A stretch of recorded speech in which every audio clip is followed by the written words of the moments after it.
Welcome to Tokyosaurus. So what's up in Japan? Alright, so the first of the 3 Code Geass compilation films was just released in Japan, and people on the internet are kind of going nuts at just how much they've changed from the original Code Geass series. Again, these are supposed to be recap films of the first 2 anime seasons leading up to the eventual release of the 3rd season, hopefully sometime next year. So it's kind of surprising to a lot of people that they've decided to change some of the events, or some of the details in those events that happened in the original first 2 seasons of the Code Geass series for these films. The first film is called Code Geass Lelouch of the Rebellion, The Awakening Path, and it covers basically the first third of the entire series. So let's go through exactly what they've changed in the story, and you tell me at the end if you think these are acceptable changes or not. So the first change is right after Lelouch accepted the contract with CC. He has a line where he says something along the lines of, "The only people who should kill are those who are prepared to die themselves." In the film, instead of saying all of that, he just says a simple thank you. I guess it makes a little more sense to not have Lelouch immediately recognize just how powerful his Geass is, and to spout an arrogant line moments after he gets his powers for the first time. But this one really surprised people, as it's the first time we get to see a different side of Lelouch, and it's definitely one of the more memorable scenes at the beginning of Code Geass. Next up is the Jeremiah purge scene being cut from the compilation film, which apparently upset a lot of people. Basically, it's a scene where Jeremiah was called Orange-kun by Lelouch, and shortly after, getting Geass by Lelouch to force him to assist in Suzaku's rescue. This one was actually one of my favorite scenes from Season 1, seeing the fall of Jeremiah's character, but having it cut here would mean that they're probably not going to develop his character in the following films, which is very disappointing, seeing how Orange-kun is definitely one of my favorite characters in the show.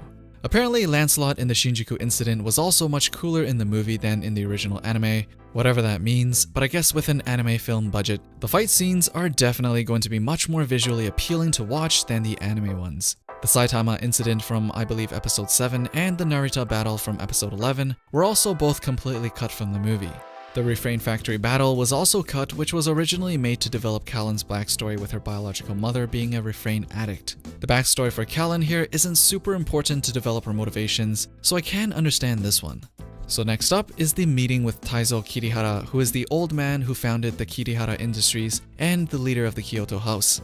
The meeting between Kirihara and Zero was changed to a different place, and apparently this was a huge surprise to the audience. This change doesn't sound really big at first, but if this means that they met under different circumstances, this would be pretty big. But for now, it was only mentioned that they met at a different place, so let's just leave it at that for now. Next up is a huge one, and probably one of the most controversial changes to the film. In the original anime, Shirley shot Valletta to protect Lelouch. This scene really cemented just how far Shirley is willing to go out of her love for Lelouch, and pretty much built up her story arc towards her eventual demise. But in the movie, in the same scene where Valletta is about to get Lelouch, Diethard was the one to shoot Valletta instead. WTF. Does this mean they're not going to explore Shirley's character as deep in the compilation films? Certainly looks like it, but why did they get Diethard to do it instead? I mean, what does this bring to Diethard's character that we didn't know of before?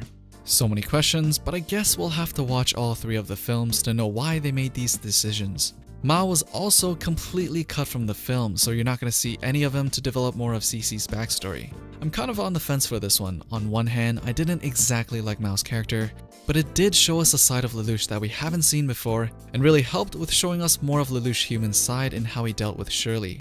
Oh, and the fan favorite scene of Valletta waking up in Nogi's bed, also cut.